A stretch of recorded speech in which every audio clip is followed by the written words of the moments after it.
that the transition to motherhood was an unfortunate move. Note: studies show that regret incorporates both cognitive elements, such as imagination, memory, judgment, or evaluation, and emotional aspects, such as sorrow, grief, or pain. I find that the attempt to create a sharp distinction between the two is often arbitrary and inaccurate. Therefore, in this book, I follow Janet Landman's characterization of regret as an experience of felt reason or reasoned emotion. Janet Landman, Regret, The Persistence of the Possible, New York, Oxford University Press, 1993, by relating to regret as an emotional stance.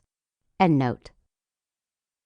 Without a language to speak about it, and in light of this locating of motherhood beyond the human experience of regret, regretting becoming a mother is hardly ever mentioned, neither in public debates.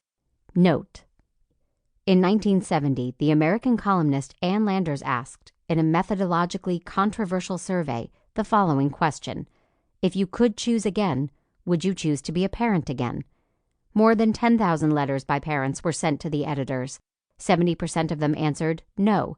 The rate of those responding with no is less significant in my opinion.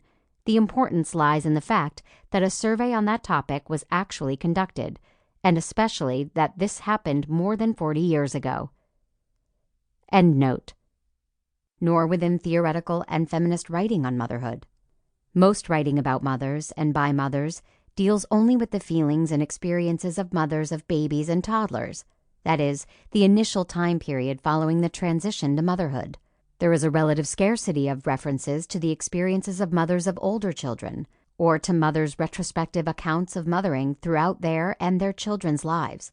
In addition, most writing about women's attitudes toward the very transition to motherhood deals with the unwillingness of women to become mothers.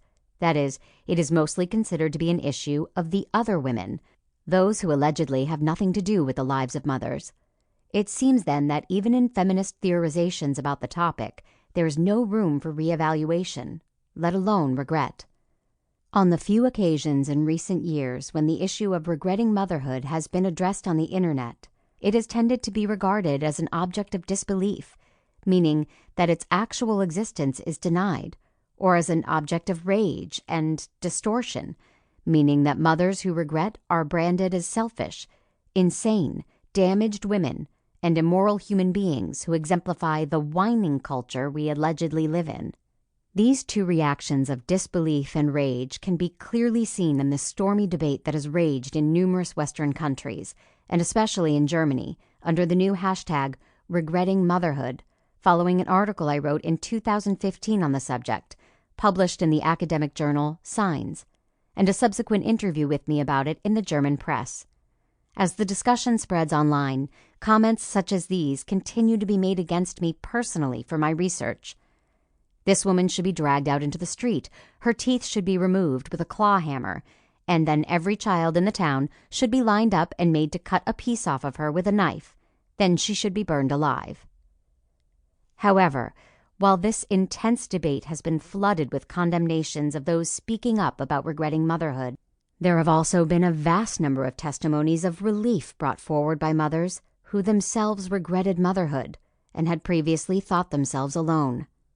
Many other women and mothers reinforced the significance of regret by airing their distress at feeling obligated to become mothers or to be the main nurturers of their children. Hundreds of women commenting on mothering blogs and social networks have seized the moment in order to speak aloud, again or finally, feelings that have mainly been kept behind closed doors to avoid harsh judgment and criticism by society.